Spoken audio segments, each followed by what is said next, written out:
Welcome to English 325, Language Theory, Grammar, and Usage. My name is Sister Little, and I will be your instructor for this course. I'll begin by telling you a little bit about myself, and then I'll give a brief overview of some things you can expect from this semester. I consider myself somewhat of a connoisseur of the English language, which you probably do too if you're an English major. I'm also a big fan of the BYU schools.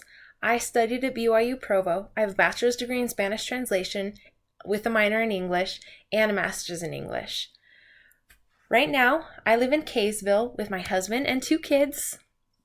As a family, we love doing outdoor activities like playing in the snow. I also love road biking, cooking, and organizing things, which I get to do a lot because my boys love making messes. This is my 3rd year teaching English classes, and I really enjoy it because it gives me the opportunity to share my love of the English language with students who have lots of different interests and backgrounds. As you know, this is an online class, which means that it has several advantages over a regular class. Our class is very flexible in terms of the time and place you'll do your assignments, and you might find it particularly enjoyable because you can actually do everything from the comfort of your own couch or your bed in your pajamas. So a lot of students like that. This class also, though, has quite a few challenges for some students. Because it's online, a lot of people have a hard time staying actively engaged with the material and remembering to actually do their homework.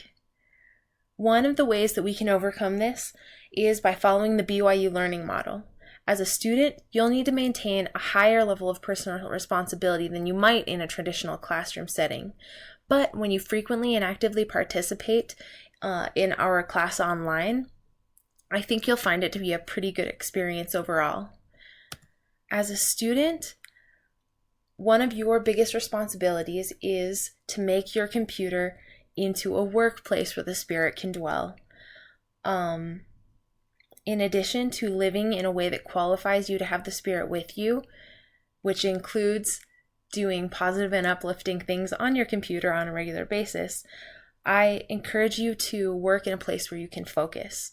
Doctrine and Covenants 6:33 says, whatsoever ye sow, that shall ye also reap. By sowing good habits like working in a quiet environment or somewhere where you can focus on the work that you're doing, you will be able to get a lot more out of your learning. This can also include eliminating distractions such as social media tabs or even turning off your phone.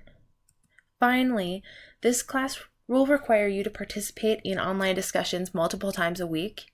Sometimes interacting remotely can create a feeling of anonymity. We see that a lot on social media, and sometimes people feel less accountable for unkind or harsh things that they say. During discussions in this class, you might occasionally disagree or disapprove of something that another student has written. As the Spirit directs, I encourage you to express discordant opinions. Learning how to disagree respectfully with another person is an important skill to have. However, always remember to do so with a spirit of charity and compassion. If you approach our class with this spirit of charity and a desire to learn, I feel that we're going to have good, positive class together, and I really look forward to it.